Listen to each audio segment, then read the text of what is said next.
अस्सलाम वालेकुम गाइस, कैसे हैं आप सब। आई होप आप सब ठीक होंगे। अल्हम्दुलिल्लाह मैं भी खैरियत से हूँ। कैसे हैं आप सब। बहुत दिन हो गए थे, मैंने कोई रेसिपी अपलोड नहीं की थी। तो जी आज बनाए थे चिकन फ्राइड राइस, तो आपसे उसकी रेसिपी शेयर करती हूँ। थोड़ा बहुत जो मुख्तलिफ़ रेसिपीज़ होती हैं, सबका अपना अपना बनाने का अंदाज़ होता है। तो चलिए रेसिपी की तरफ चलते हैं। यहाँ पे मैंने जो मटर लिए थे वो थोड़ा सा सख्त थे, तो मैंने सोचा उनको थोड़ा 1 मिनट के लिए बॉईल कर लेती हूँ ताकि उनका कलर जो है वो ख़राब ना हो। मटर को बॉईल करने से इनका कलर बिल्कुल ख़राब नहीं होता। 1 मिनट के लिए इनको मैंने ब्लांच करके निकाल के ठंडा करने के लिए रख दिया था। यहाँ पे जो है वो 3 शिमला मिर्च थी, इनको भी मैंने बारीक बारीक जो है चॉप कर लिया था। अच्छा, मोटी जो सब्जियां होती हैं थोड़ी सी जिस तरह की होती है स्लाइसेस, इस तरह मेरे बच्चे पसंद नहीं करते, तो मैं थोड़ा इनको बारीक चॉप कर लेती हूँ। यहाँ पे हमारी शिमला मिर्च भी बारीक से चॉप हो चुकी थी, हमारी गाजरें भी जो है वो चॉप हो चुकी थी। तो यहाँ पे बंद गोभी भी मैंने हाफ से कम ली थी।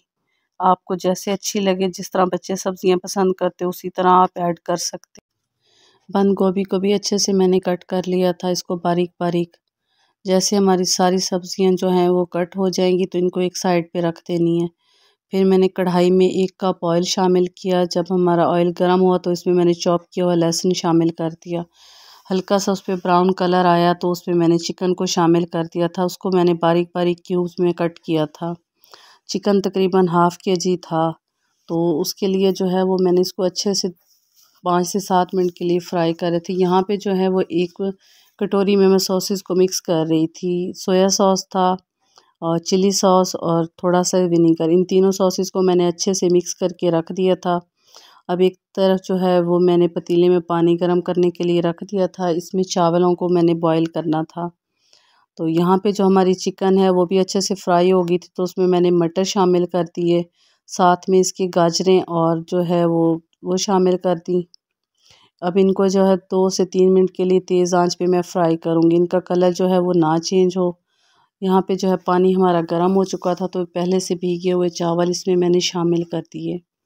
चावलों को जो है वो अच्छे से मैंने बॉईल करना था। चिकन हमारा जो है वो भुनाई हो चुकी थी, तो उसमें मैंने बंद गोभी को शामिल कर दिया। साथ में 1 टीस्पून सफ़ेद मिर्च शामिल कर दी थी। 1 टीस्पून जो है वो ब्लैक पेपर शामिल किया था। अब इसको 1-2 मिनट के लिए स्टर फ्राई कर लूँगी। यहाँ पे जो है वो 3 अंडे मैंने लिए थे, उसमें काली मिर्च और थोड़ा सा नमक शामिल करके मैंने इसको फेंट लिया। 2 चम्मच ऑयल लेके इसमें मैंने इसको अंडों का जो है वो स्क्रैम्बल तैयार कर लिया था। तो यहाँ पे जो है वो हमारे अंडे भी अच्छे से फ्राई हो चुके थे, तो इनको एक निकाल के मैं एक साइड पे रख रही हूँ। जो हमारी चिकन थी वो अच्छे से फ्राई हो चुकी थी, साथ में सब्जियाँ भी, तो उसके साथ ही मैंने अंडे शामिल कर दिए। चावल हमारे तकरीबन जो है वो बॉयल हो चुके थे। जैसे हमने देखा कि ये बिल्कुल जो है फुल डन थे, फिर चावलों को अच्छे से छान के मैंने जो है वो सब्ज़ी में शामिल कर दिया। इस तरह इनको अच्छे से मैंने मिक्स करना है। चावलों को जो है वो 2 चम्मच लेके मैंने इनको मिक्स किया ताकि ये हमारे चावल जो खिले खिले रहें, चावल टूटे ना। तो इनको जो है वो 2 से 3 मिनट के लिए मैंने इनको अच्छे से मिक्स किया। फिर इनमें जो सॉसेस मैंने मिक्स की थी वो शामिल कर दी। तो ये हमारे चिकन फ्राइड राइस तैयार थे। अगर आप मेरे चैनल पे न्यू हैं तो सब्सक्राइब कीजिएगा, लाइक शेयर और एक प्यारा सा कमेंट ज़रूर कीजिएगा। तो इस तरह ये मेरी आज की रेसिपी थी। इंशाल्लाह नेक्स्ट वीडियो में ज़रूर मिलेंगे नेक्स्ट रेसिपी के साथ। अपनी दुआओं में याद रखिएगा। अल्लाह हाफिज़।